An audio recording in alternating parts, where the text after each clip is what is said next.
Policymakers set the rules and frameworks for climate action. These are then followed by businesses, public bodies, and ordinary people. But these frameworks can be high-level and aspirational.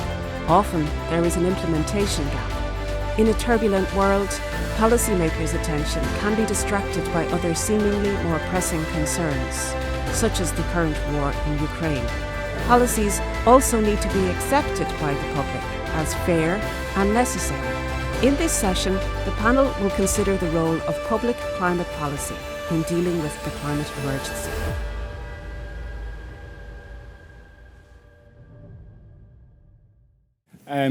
Good afternoon and welcome back, everyone. My name is Diarmuid Torney and I am one of the co-directors of the Centre for Climate and Society, along with my colleagues Dave Robbins and Pat Brereton, whom you met earlier on today. Thank you all for joining us for this afternoon's panel, which is focusing on the topic of climate policy making in a turbulent world.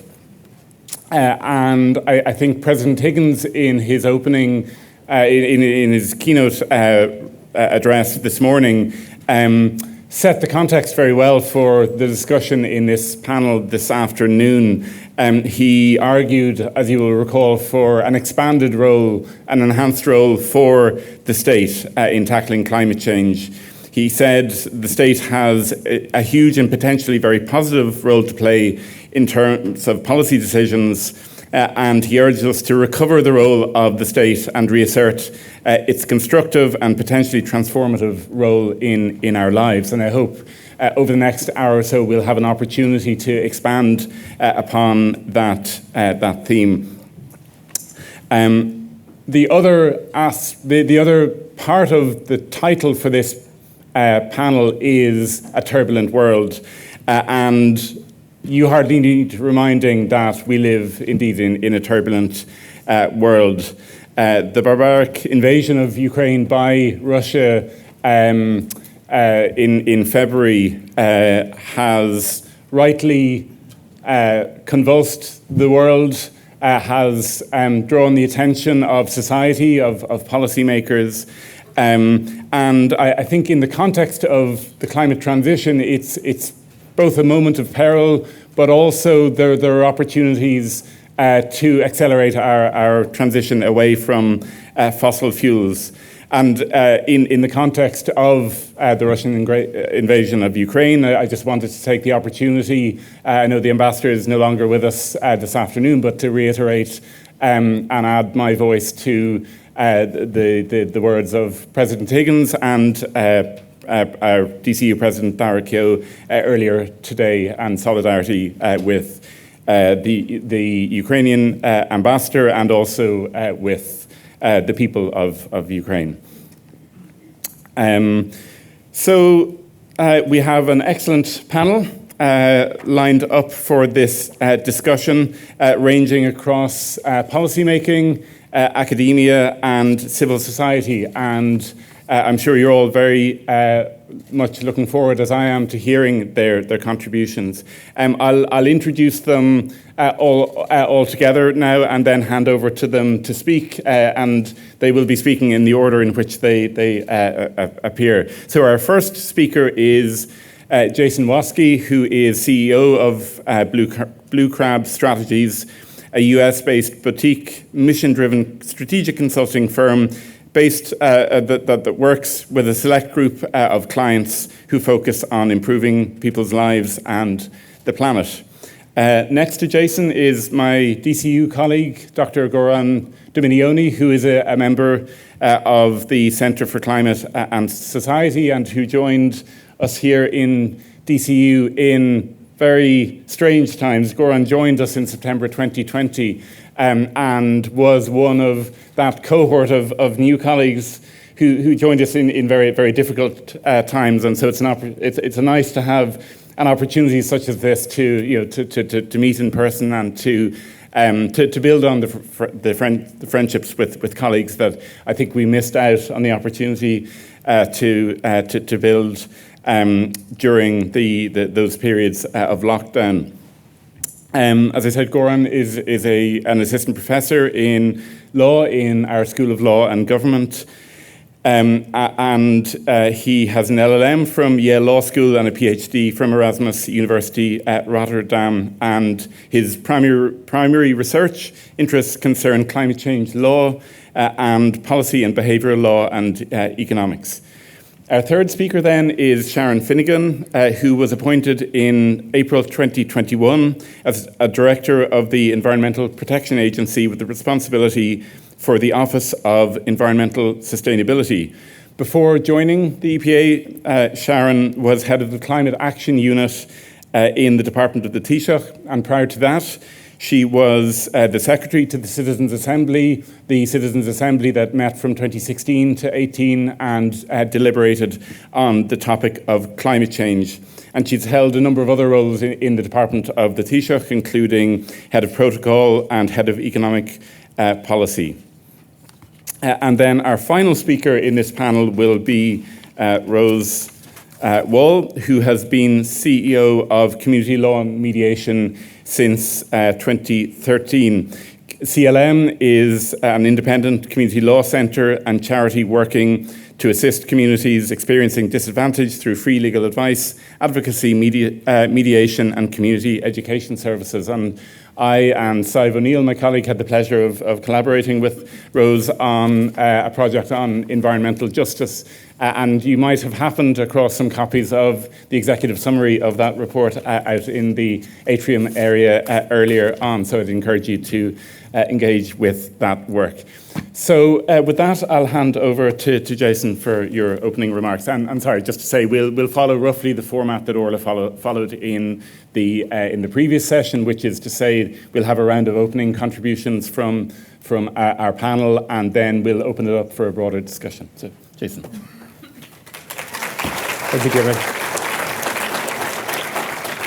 Good afternoon, everybody. I'm pleased to be here with you today. As Diarmuid said, my name is Jason Waskey. I'm the head of Blue Crab Strategies. Just a little bit about me and my background. I come out of, originally from Baltimore, Maryland, worked in the U.S. political world for about a decade for President Obama in a bunch of different roles. But in the second half of his presidency, had the honor of working on the political team that was tasked with trying to pave the way on the political front for his climate agenda. So things like the Paris climate deal and methane regulations and clean cars, power plants, like all the good things we did in the second term, and Trump then promptly tried to undo in his term. But so I come from more of a political strategy background and got kind of put into the climate space. And after the administration ended, started Blue Crab Strategies. We, as Diarmuid mentioned, we work with foundations, with NGOs, with coalitions, with campaigns to help develop strategies. And we mostly work in kind of difficult, hard to abate sectors, kind of some of the thornier worlds in the climate space. Some examples, we do a lot of work with indigenous tribes in the Arctic Circle, trying to protect lands from oil and gas exploration.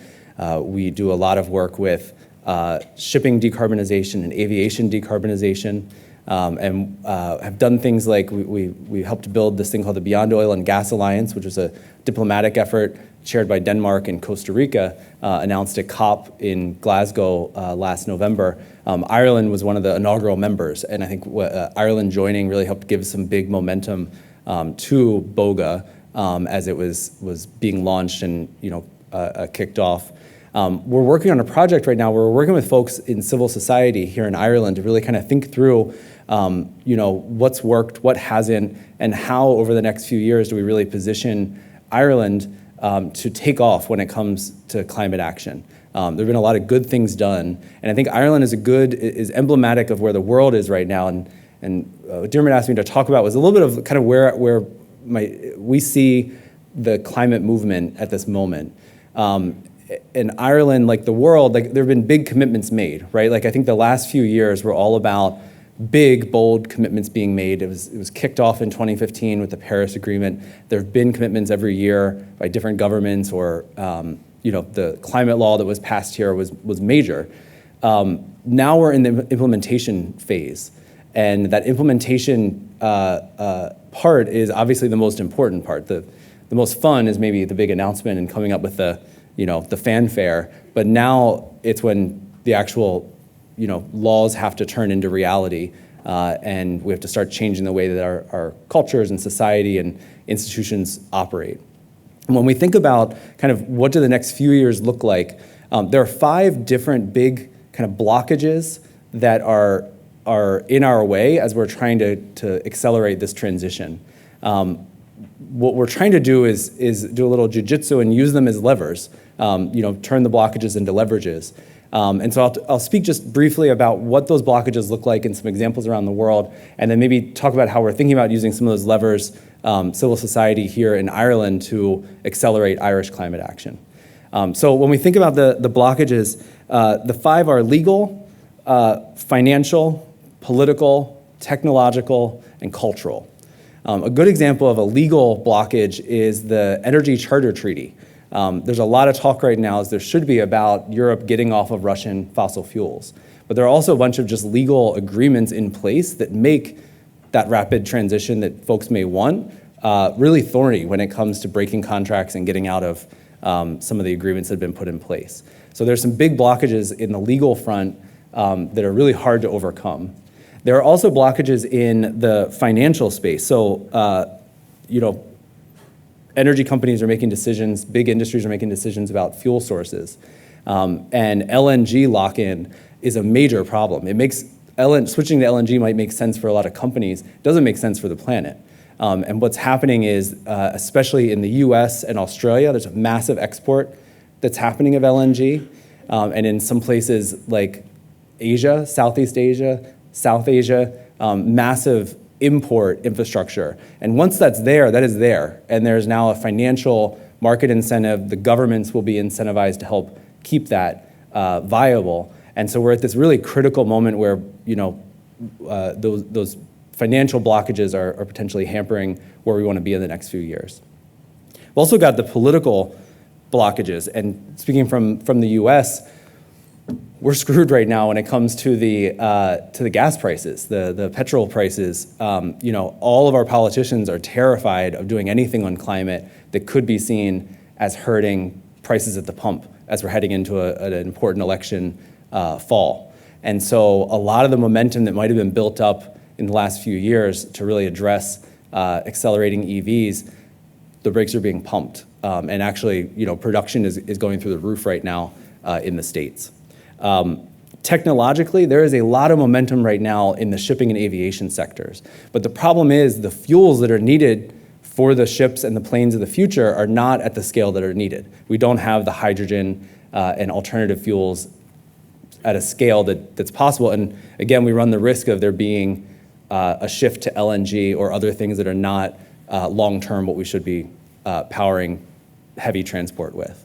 And then finally, an example of just cultural, I'll speak to one that we've learned a lot about here in Ireland is agribusiness. And this is the case in a lot of other places, but I think Ireland especially, agribusiness is incredibly strong. It's a major polluter. There's a cultural significance to around farming that is a major blockage, I think, when trying to think about how Ireland can hit the targets that were outlined in the law. The good news is, as I mentioned, the jujitsu move of trying to use those against your opponent. There are some opportunities over the next few years to really break through those blockages and use them. When we think about work here in Ireland that needs to be done in those 5 categories, on the legal front, the climate law also, it being in law means that there's a great opportunity for lawsuits, right? And that I know Rose is going to speak more about the legal opportunities, but being able to sue the government for enforcement or for non-compliance is a great opportunity that has not been leveraged as much as it probably could be and will need to be in the next few years. On the financial front, there's a major housing crisis, as everyone knows. Money is going to have to go into building more houses.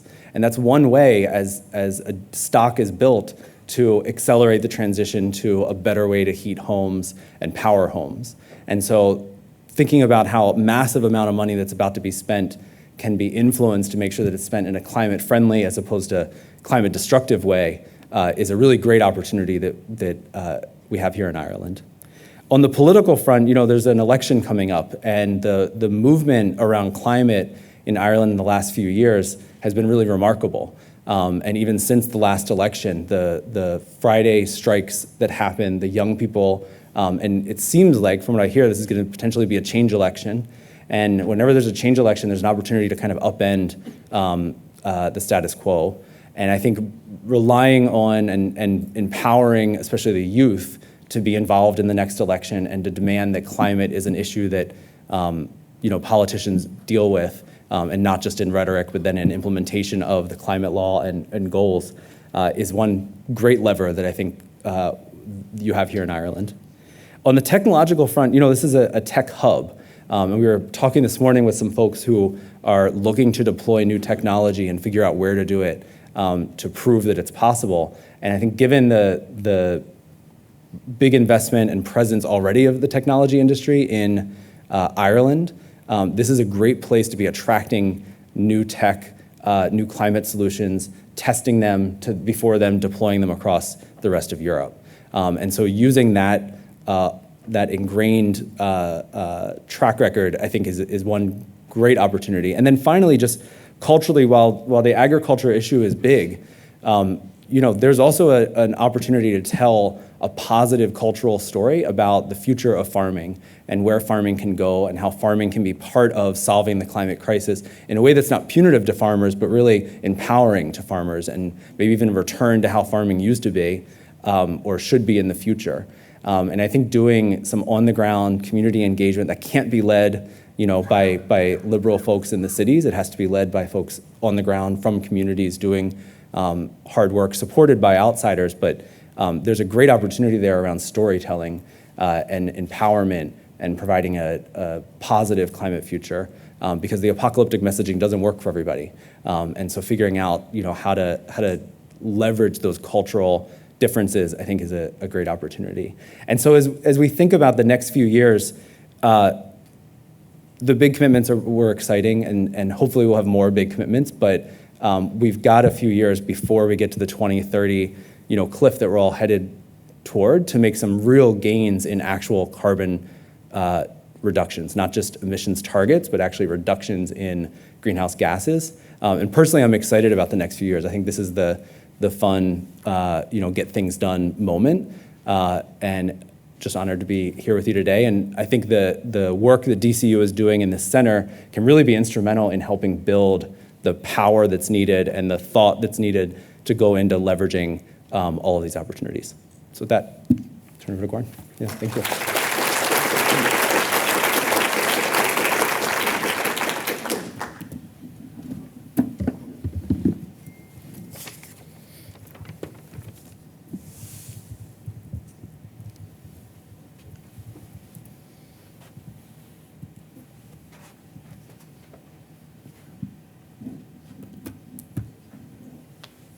Thanks you. So thanks a lot, and thanks Diarmuid for the introduction, and of course to all the organizers for the opportunity to talk here. So most of my research focuses on how to design carbon pricing instruments so that some outcomes are achieved, and I'm conscious that this is not a type of research that generates a lot of enthusiasm in the general. In the broad audience. So when I was asked what to talk about today, I was struggling a bit, and I said, okay, I need to find something that kind of relates to my research, that I can communicate easily in 7 minutes, and also that could be broad, of interest for a broader audience. So what I decided to do was to talk about an idea on which I worked on, now a few years ago, together with a colleague at the World Bank. And the idea is how to use revenues from carbon pricing to increase public support for these type of instruments. And it's a very simple idea, as you will see, but that allows me to explain it in a couple of minutes. So the starting point of our analysis is the fact that, there has been some advancements in the implementation of carbon pricing instruments around the world. But as of today, less than 25% of greenhouse gas emissions globally are under a regulatory form of carbon pricing.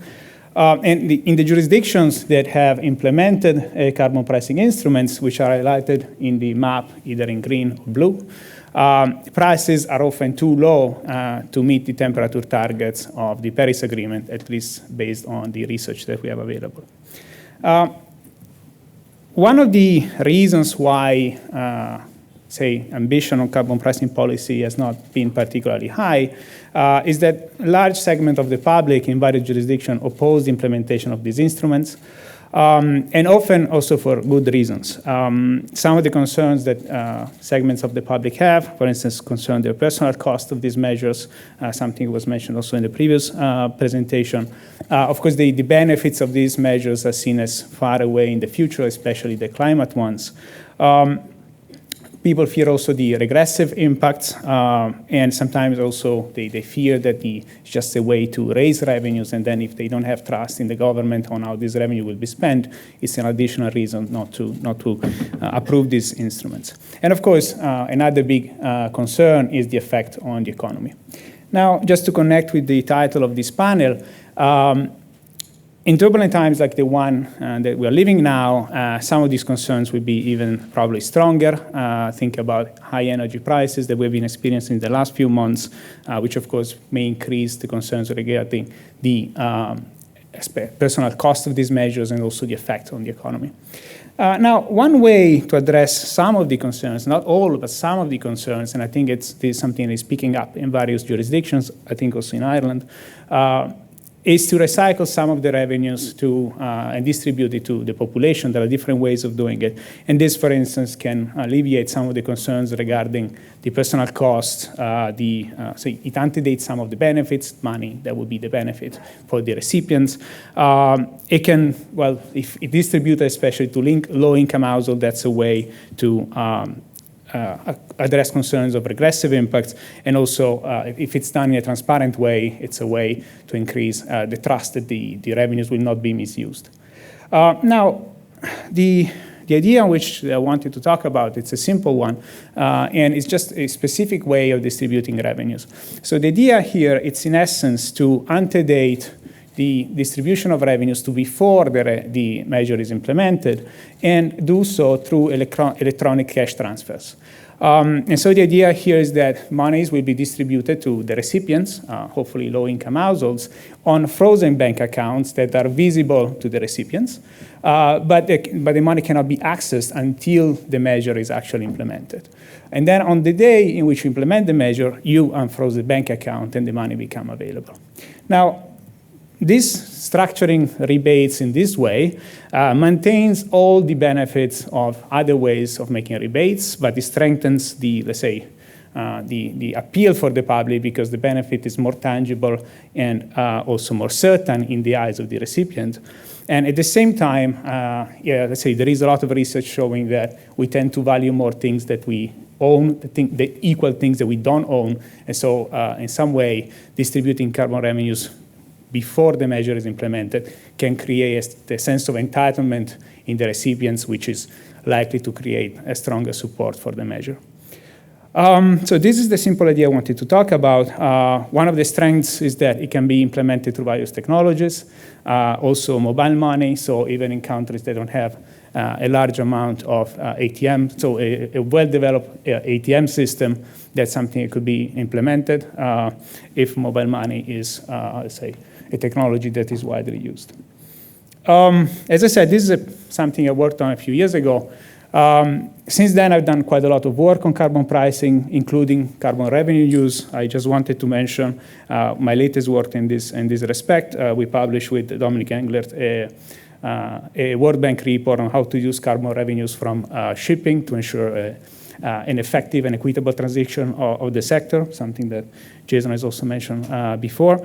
And so this is also to show how. So I want to say the World Bank has submitted this report to the International Maritime Organization, and this shows a bit some of the how the research that we do at DCU can impact also the policy debate at international level.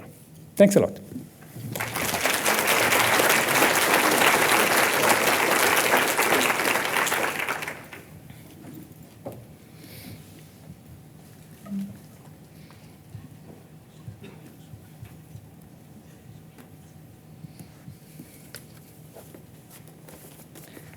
Thanks a million. That was really interesting.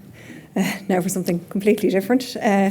Good afternoon, everybody. It's a real pleasure to be here in DCU, and thanks to Diarmuid and his colleagues for the invitation. It's so nice to be back in the room with climate folk. You know, it's really great. You get such an energy from it. It's brilliant. I've been asked to give some initial thoughts and reflections on climate policy making, and I've been asked to do that given that I've worked in three kind of different worlds where that policy making kind of interface collides. Firstly, in the Department of the Taoiseach, where I worked for nearly 20 years on and off, doing various things, as Diarmuid mentioned, last of which was the Climate Action Unit. I was also Secretary to the Citizens' Assembly, which was tasked with by the Parliament by looking at a very particular issue around climate change and the interface, I suppose, that we experienced with the policy-making system and indeed the wider public and the political system, and now in the EPA, where we have responsibility for a wide range of issues in relation to climate change. So I'm kind of wearing all of those hats and none of those hats today to give you these reflections. And to give a structure to the thoughts and provide a base, a structure for the discussion that I hope will follow, I'm going to give a few reflections from each of the roles, and as you'll see, some of these observations are interconnected. So, beginning with my time as a policy maker, my first observation is here, and I have to say, this is by no means a revelation. It can be very difficult to get the attention of policymakers, particularly with issues on a long-term time horizon. During my time in the Department of the Taoiseach, I was head of the Economic Policy Unit I was in the Economic Policy Unit from 2008 to 2014. I was head of it prior to that time. And as many of you will recall, that was a time in Ireland of extreme kind of economic crisis. So we had very high unemployment, the deficit was at an all-time high, the public finances were in a really poor state. And I suppose these factors all really ensured that the economic crisis was central to everything the system did, seized the full attention of the government and policymakers from across the system. But what was it about that crisis that drove the attention in the policy-making world and drove real response and responsive policy change to meet that challenge? I'm going to suggest that there were three things about it. First was the immediacy of it. The effect of the crisis could be seen, felt and understood straight away. And the President in his remarks referred to this dynamic, this question of data. Real-time data was available to help understand the scale of the crisis. So in my role there, we were looking on an ongoing basis at unemployment and employment figures, tax returns, bond yields. I think everybody in the country had bond yields on their desktop saved as a shortcut. In other words, I suppose that there was real-time accessible data informing the policy response. And I think there are real challenges here when we think about the response to climate change that we all need to consider. Is it possible to give real-time monthly data? This is something that we in the EPA are thinking about more responsive data. But if not, and it may not always be possible because a lot of these environmental indicators are lagging, how do we create a sense of immediacy in its absence? I think that's something to consider. Secondly, the crisis had the attention of the public and therefore the electorate and therefore the political system. The crisis was seen and felt by the public, and so the system responded to their demands for action.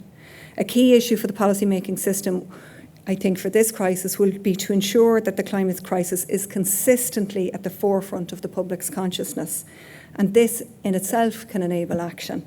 The role of climate communication is absolutely central to this, and that's a kind of a key part of this centre's role, and I really commend DCU for looking into this because for me this is absolutely central. And thirdly, that crisis put huge pressure on the public finances, and I suppose that's linked to this point about immediacy and the impact of data. I suppose there's a real and very significant imperative on government to maintain the health of our public finances, that's understood. And I suppose it remains to be seen to what extent the carbon budget process will bring the same sense of immediacy and purpose to the carbon budgetary process and the climate challenge. My second observation from my time as a policymaker is that there are some real challenges within the policy-making system, by which I mean both the civil service and the political system itself, which need to be overcome. In my role in the Climate Action Unit, we were responsible for monitoring and tracking implementation of the Climate Action Plan. But it became obvious reasonably quickly that in addition to tracking the progress on individual actions, there was an opportunity for tracking the tracking process to reveal if there are any structural issues which were impeding delivery. I'm going to outline a number of the questions, I suppose, that this type of analysis gave rise to. Firstly, do we have the requisite skills and expertise available within the system to allow for a response and allow for it to be informed? And to what extent is the absence of expertise impacting on the delivery of the Climate Action Plan? The Climate Action Plan 2021, I'm glad to say, identifies this issue and has a specific action with sub-steps identified to address it. This will be an important one, in my view, to track and to monitor implementation, and implementation here is going to be crucial. Linked to this, I suppose, is the question of appropriate resourcing across the civil service. And again, I compare the civil service response in the wake of the financial crisis here. There, the response was to enhance the economic expertise in the civil service with the creation of the Irish Government Economic and Evaluation Service, or IGES as it's called. I asked the question, maybe is there an opportunity now to create an Irish Government Climate Action Service, which would specifically seek to recruit the required expertise? A second challenge for the policy-making system is that in an era of immediacy and fast-paced news, current affairs and policy-making, we need to embed structural changes within the permanent civil service to consider long-term issues. And again, this is addressed in Action 9 in the current Climate Action Plan, so happily these are issues which are known within the system and are being addressed. I suppose there are kind of fundamental management structures within the civil service, like the Civil Service Management Board, which may be well placed to be able to tackle some of these types of issues. Finally, and I think this is a point that President Higgins also alluded to, we need to deliberately construct, I think, different prisms through which to consider policy choices. To address the climate crisis, we cannot just look at simple cost-benefit analysis or marginal abatement cost curves. For example, one such prism would be to explore the benefits of a policy for bringing people with you, for garnering public support and getting public buy-in. I think, just to give colour to that, microgeneration is maybe a really good example of this. So microgeneration probably won't deliver massive greenhouse gas emission savings, nor may it be a cost-effective way to deliver the savings that it does achieve. But if it's viewed as an enabler for other climate action, then it may be seen as more of a priority for the policy-making system and the policy hierarchy. So I think that's something to think about. And I end on these points by saying, why are these observations important? And I think it's because we consistently see that emissions reductions that we planned for and commit to are not realised. With the exception of the years with exceptional circumstances, such as the recession or COVID, emissions are going in the wrong direction in almost all sectors. The system needs to do much better in terms of planning and implementing our climate action response if we're to match the ambition of the Climate Action Plan 2021 and the carbon budget targets. Moving on to a couple of observations from my role as Secretary to the Citizens' Assembly. My first is that the public are aware of climate change, they're worried about it, and they want to see action being taken. The Assembly voted overwhelmingly in favour of a range of recommendations to address climate change. Included in these was that 80% were prepared to pay higher taxes in carbon taxes, subject to a number of qualifications. 97% favoured ending the subsidies for peat extraction. 92% recommended that the state should prioritise the expansion of public transport over road infrastructure investment. This commitment by the public to climate action has again been borne out and revealed in a recent study that the EPA did in conjunction with Yale University, entitled Climate Change in the Irish Mind. The potential that the public's openness to action brings is not been fully realised. We have seen during COVID that interventions by the state to support people's health and well-being, when supported by science and communicated correctly, will have the support of the public. We need to capitalise on this public support. My second observation is about the importance of expertise and new voices in relation to climate change. The assistance provided to the Assembly by the members of the Expert Advisory Group on Climate Change was one of the most distinguishing features of that process. The Assembly benefited from the most expert, most knowledgeable advisors on the issues arising who gave their time really generously. Coupled with this, we had many experts speak at the Assembly, and the role that they played was really, really important. And many of those who spoke were relatively unknown in the climate discussions in Ireland before that, and their input really enhanced the richness of the discussion. Expert input and advice must be the cornerstone of our policy discussion on climate change. COVID has shown us that the positive impact that policy making and experts' integration in a policy response can bring can be transformational. Finally, I'll end with an observation on my role as in the Environmental Protection Agency. And this one is around often that we miss as a society, and the policy system also misses this, the opportunities to tie together the benefits of climate action across other aspects of our environment and the interconnectedness of the climate crisis with other environmental challenges. And that's often overlooked, and I know other speakers have spoken about this. But making these connections can often anchor the impact of greenhouse gas emissions in effects which are more real, tangible, understandable and immediate for them, such as damaged water quality, air pollution and waste generations. Some examples here include the impact of nitrogen pollution on Ireland's waters. Just over half of Ireland's rivers and lakes are in a satisfactory condition, which means that large numbers are unable to sustain healthy ecosystems for fish, insects or plants. One of the main drivers of this pollution is agriculture, which is also a significant source of greenhouse gas emissions. Equally, Ireland is seeing rising waste volumes and falling recycling rates. And I think Ali was talking about this consumption, this constant consumption. Like in 2019, our municipal waste increased by 6% to 3.1 million tonnes. Packaging waste increased by 11% to 1.1 million tonnes. Construction waste increased by 2.6 million tonnes to 8.8 million tonnes. Our consumption is driving our waste generation, and a growth in consumption is a key driver when it comes to greenhouse gas emissions. One possible solution to this would be an overall integrated national policy position on the environment. This is something which the EPA has been advocating for, and we argue that the failure to devise such a policy position risks existing environmental protection measures failing or competing with each other. This policy position could set out the ambition for protecting Ireland's environment in the short, medium and long term. It could also set out how the legacy of a protected environment for future generations to enjoy could be achieved, as well as emphasise the importance of a clean, safe and protected environment for our health and well-being.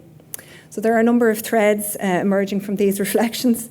In summary, I suppose they are the role of expertise, the importance of public buy-in and engagement, and activating the enablers for responsive policy action. I'm looking forward to the discussion that follows. Thanks.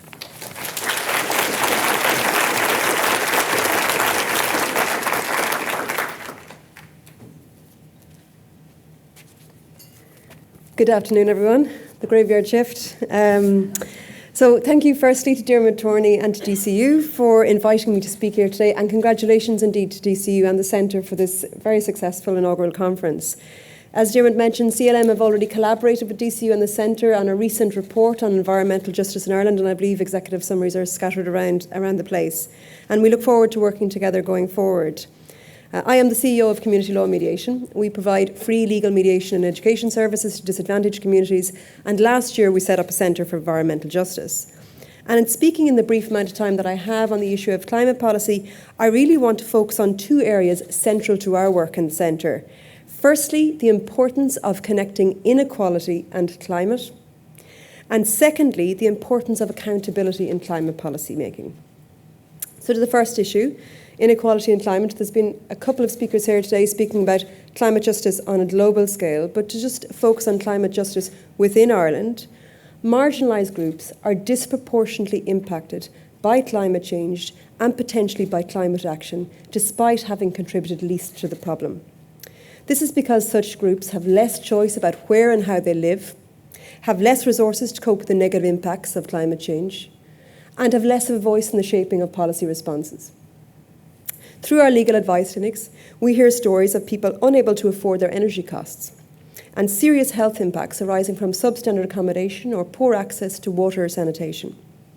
We also hear of lack of enforcement in relation to environmental wrongs, loss of homes and homelessness as a result of coastal erosion and flooding, and lack of access to green space and amenities. Now, Jason talked about jiu-jitsu moves, and I think this interconnection between climate and inequality is a challenge, but there is also an opportunity, and I think that was referred to by the President earlier on also. Climate change is often described as a threat multiplier, but it can be a justice multiplier.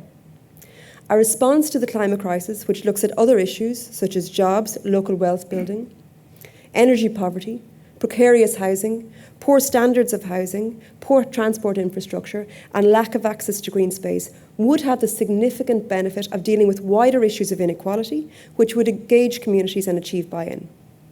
At the very least, we should apply a human rights-based approach when acting to address climate change, with policies equality-proofed to ensure that they don't exacerbate existing inequalities. The importance of this approach is recognised in the preamble of the Paris Agreement and by the Office of the High Commissioner on Human Rights. Indeed, our own Climate Act requires both the government and the Minister to have due regard to climate justice, albeit with 17 other factors, when performing their respective functions under the Act. To ensure that equality issues are considered in climate policy making, we need to have much more data on the connection between inequality and climate, and we also need to ensure effective and inclusive participation by marginalised communities to ensure they're part of the decision-making process. These were among the key findings in the report I mentioned at the start of the presentation. Participating in decisions that affect your community and affect you on environmental issues is required by EU law and the Aarhus Convention. To my mind, effective participation with marginalised communities needs three things. It needs to connect, be accessible, and be meaningful. In terms of connection, we need to connect the dots between issues at the forefront of people's minds: housing, health, cost of living, and climate. In terms of accessibility, it's not enough to put up an online ad about a proposed government consultation. You need to meet communities where they are at. You need to engage and partner with organisations who work with communities, who have trust from communities. And you also need to equip and resource those organisations to come into this space. In terms of being meaningful, one of the findings from the report that we produced was that representatives from marginalised communities felt that they were excluded from decision making, they were frustrated with consultation process, where they felt that the final decisions sidelined their concerns altogether. Successful engagement with communities will require investment in capacity building, sustained support, and a deliberative, participatory form of dialogue that makes room for the voices of the marginalised. This leads me neatly to my second point and the importance of accountability in climate making, which I know was referenced earlier on by Aideen and Ali. The DCU CLM report highlighted that one of the ways that environmental justice manifests was where there is no political accountability for decisions, so where laws are passed but they're not implemented and nobody is held to account. For accountability, you need a number of things. You need to ensure that the policies aren't too vague or lacking in detail and ideally are put on a statutory footing. And you also need to ensure that you have adequate access to justice. In relation to the first point, it's important to ensure that policies are specific and have clear and measurable targets. So it sounds really obvious. But how will the policy priorities be implemented? Are there specific targets? Who is responsible for achieving them? Is it one department? Is it multiple departments? What are the timelines? How will the progress be reported upon and to whom? To give two examples, first the 2017 National Mitigation Plan, which was struck down by the Supreme Court in Climate Case Ireland because it was excessively vague, aspirational and lacking in specificity and detail. Another example, the Energy Poverty Strategy, which lapsed in 2019 and hasn't been revisited, had no ongoing implementation reports and a final review is still awaited. That strategy had stated that the department would lead a public consultation on the progress of implementing the strategy in 2019, but this never occurred. Further, the strategy provided for the establishment of an independent energy poverty advisory group. This also never occurred. There is a model in Scotland where the government passed an act putting their ambitious fuel poverty targets on a legislative footing, with requirements on ministries to develop strategies and report on progress. It also established a new definition and measurement framework for fuel poverty and set out that when preparing the strategy, that ministers had to consult with persons most affected. In terms of access to justice, CLM is a law centre, and one of the critical aspects of the Centre for Environmental Justice is that we provide free legal advice and representation.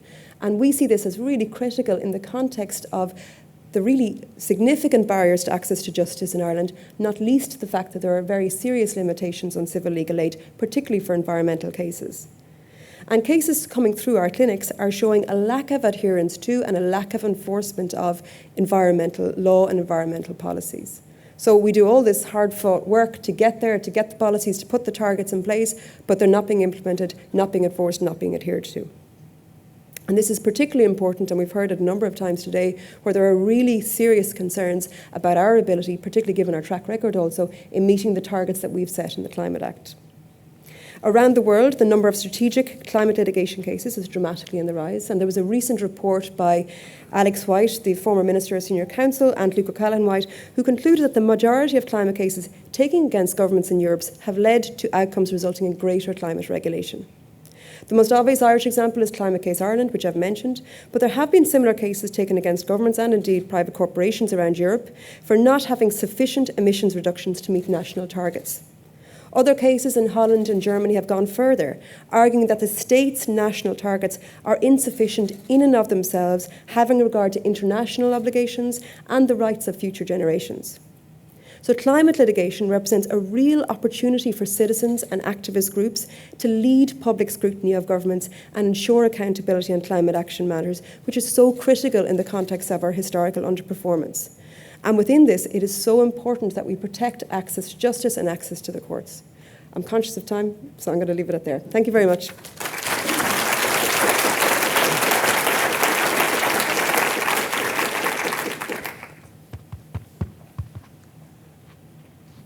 Thank you, Rose, and thank you to all four of our panelists for those opening interventions.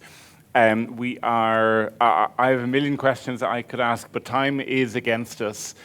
We started this panel a little bit late, so I think we'll maybe borrow 5 minutes or so from the next session, which would give us about 10 minutes for questions from the audience. So I'd like to open up the discussion to the audience now.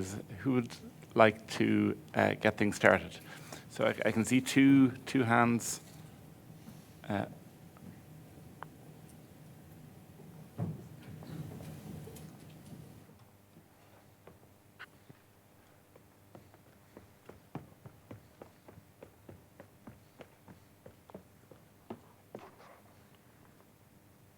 Thanks. Sorry, yeah. Go ahead, sir. I'm Dennis Murphy. Thank you very much. Sorry, can you hold the microphone up to your mouth, please? Thank you very much for a most interesting set of presentations. Jason, I was a little bit taken aback at your lack of enthusiasm for liquid natural gas, because I see coal as being the most polluting and obnoxious carbon energy source. I realize that it's produced in West Virginia, in Australia, and that China, India, Britain, Germany are all users of coal, but surely it would be much better to eliminate the use of coal and substitute it with natural gas while we're transitioning to cleaner energy. We might take a couple of questions together. So there was another hand, a few rows further back. Hi there, Marie Gillespie. I wanted to ask Jason, actually, you were talking about the fuel needed for ships and planes of the future, and I wondered if you had any ideas around how it could be scaled up or what way it could be incentivized or how you saw the solution in the future, because I know it's a big issue. Thank you. So, Jason, there were two questions there for you. So I will say I'm not a fuels expert. I think there's some here in the audience, and if anybody here's got great fuels expertise, jump in. I think to your point, coal is the worst, but LNG is not much better. And I think we need to shorten that bridge to get as quickly to renewables as possible, and scale up for those that, those things that can't be powered by wind and solar, scale up, clean fuel alternatives like hydrogen. And so I think that coal is also on the decline, right? Like coal is on its way out. The infrastructure around coal is going away, but there's an opportunity here, or a concern that once you build export terminals and LNG plants and all, like those are going to be operational for decades, because while we may want to just bridge and have them be a little gap, but before everything's solar and wind, the people investing in those and the industries are not going to be okay with that, and then there's regulatory lock-in to make sure that those continue. So while LNG might be a little bit better than coal, it's not the long-term solution, and ideally we try to skip over it as quickly as possible and get to 100% renewable. Sure, but Australia is planning to open the biggest coal mine in the world right now. Yeah, that's bad too. I think it's a little. China. Yeah. In the interest of time, Yeah. we, Sure. I'm happy to. You can. take another if you want. Sorry? Do you want to jump to another? No. Oh, the question about, sorry, the fuels question. Yeah, so again, not a fuels expert, but I think scaling, so hydrogen is really interesting. The problem is there's a color scale of hydrogen, right? There's gray and green and blue, and the question is which one of those will actually emerge as viable. The emissions from each of those is dramatically different, and from the folks who, and you know more about shipping and aviation maybe than I do, but like getting to clean hydrogen is probably the way that a lot of markets are moving and a lot of industries are moving. I don't know, do you want to say more on that? Yes, just a couple of words on, I work primarily on shipping, and so I know a bit and in that respect, so one thing that perhaps should be done, and that's something that I say we highlight also on the report that I showed in my last slide, you need a lot of investments in the infrastructure for clean hydrogen, and one of the problems that you have if you rely too much on LNG is that then there is going to be a lock-in with this infrastructure, and then you don't switch to the clean fuels in time for staying within the 2-degree targets. And so one of the good, say, aspects of relying on carbon pricing or fiscal policy for climate change is that you can raise a lot of revenues that can help, let's say, mobilizing the private sector investments that are needed to deploy this energy. And so that's something, and one of the points that we stress in that report, and I think it's important to highlight. It probably applies also to other sectors, not only shipping. Thank you. Sharon or either of you want to come in on that? No. Thanks. So there's a question in the middle here, Pauline. I think the microphone is making its way around to you. Would anyone else like to ask a question? Okay. Yeah. Sorry. No, in the middle here. Yeah. Thanks. Thanks. My name's Pauline Conway. I wanted to ask about the issue of implementation of the sectoral carbon budgets, which should be starting very soon. You know, the recent row about the turf issue, I think, has shown very clearly how difficult that is going to be. I wonder, would Sharon or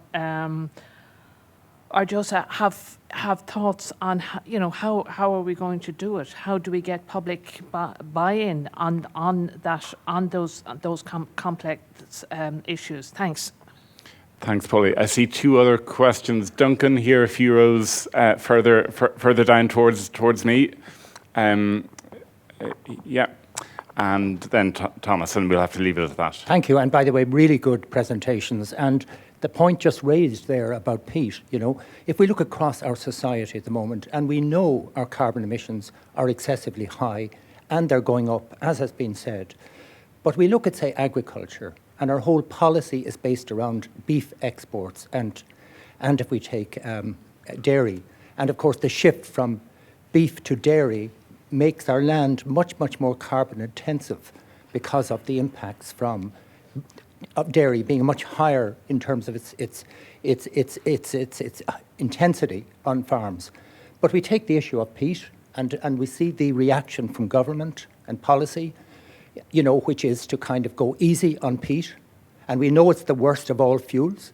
And we know that when we burn it in an open fire, it's 7 to 8 times the carbon emissions of natural gas.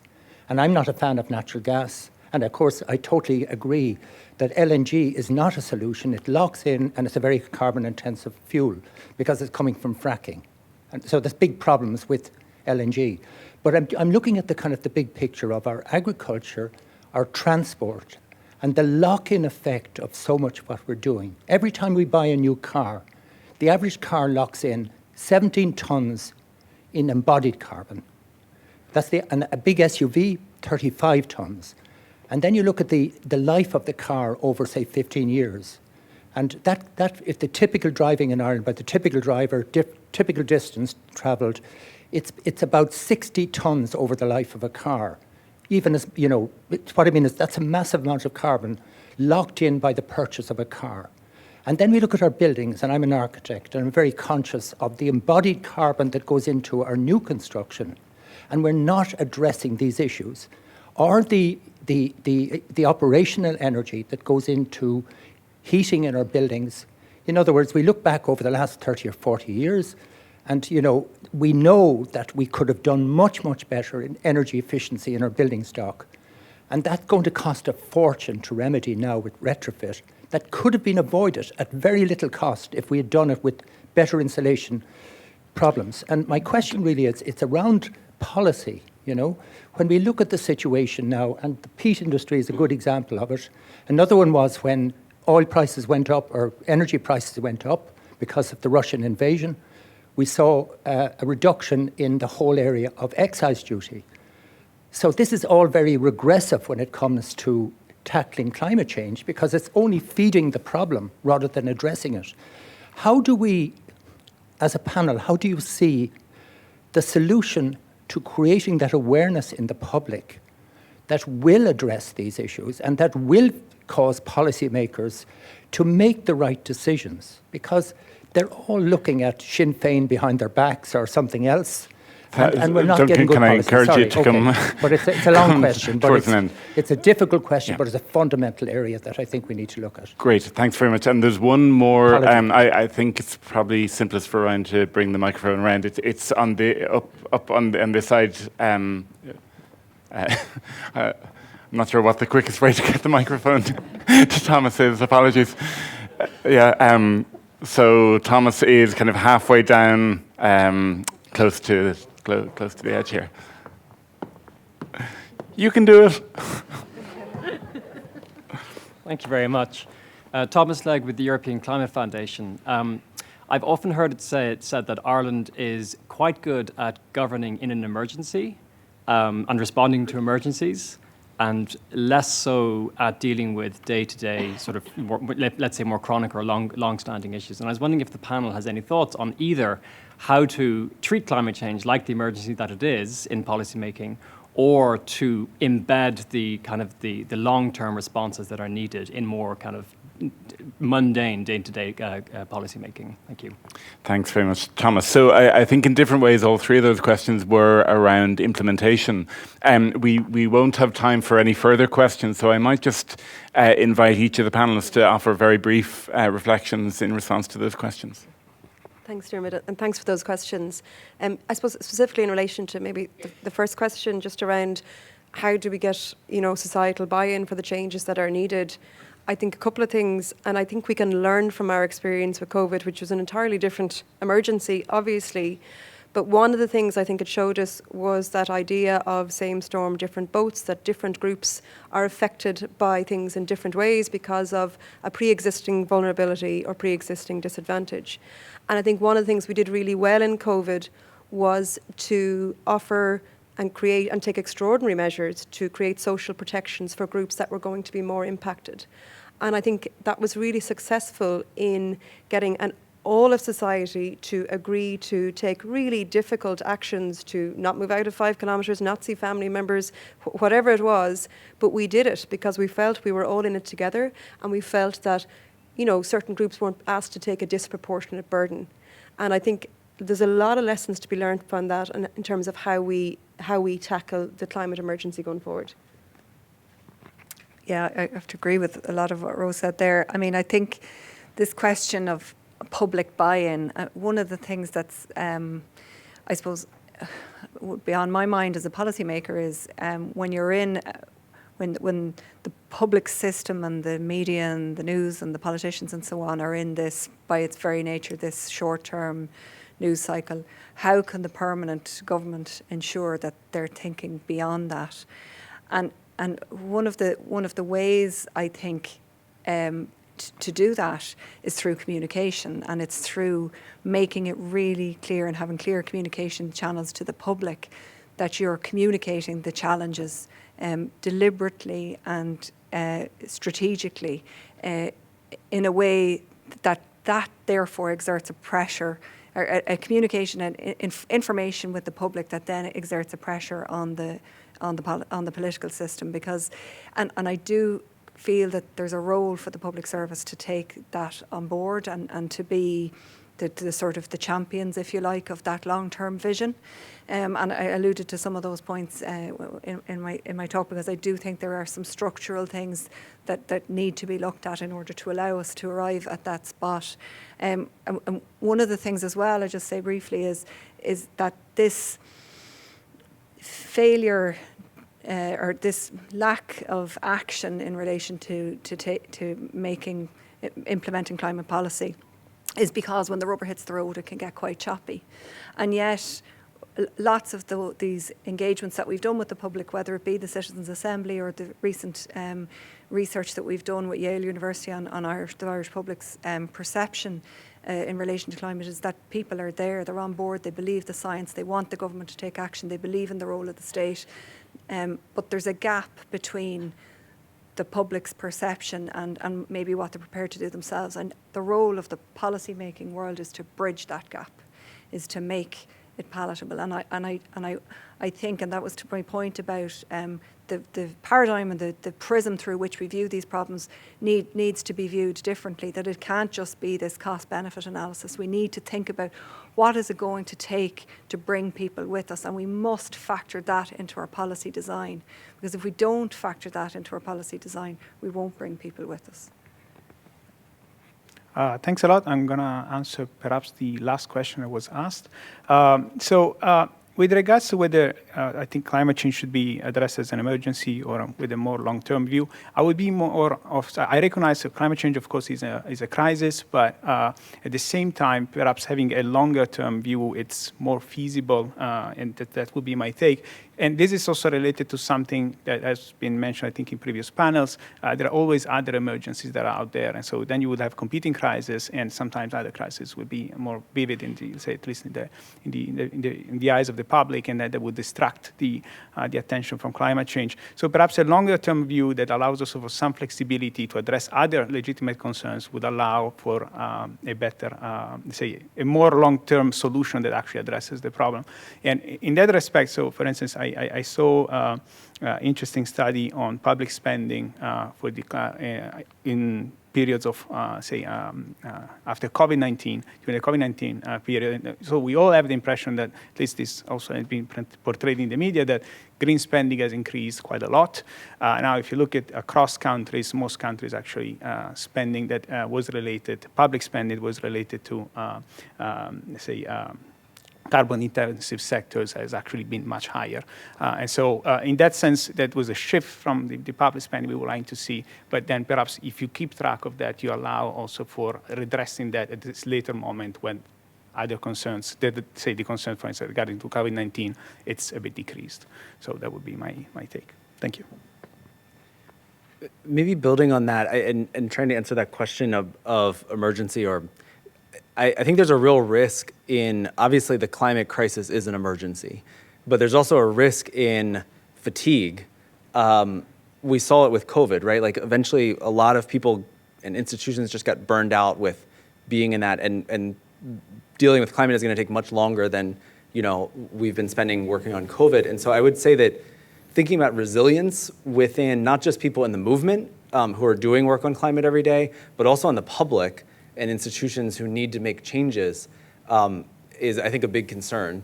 I think one way to address that is through just, well, two ways, intentionality and honesty.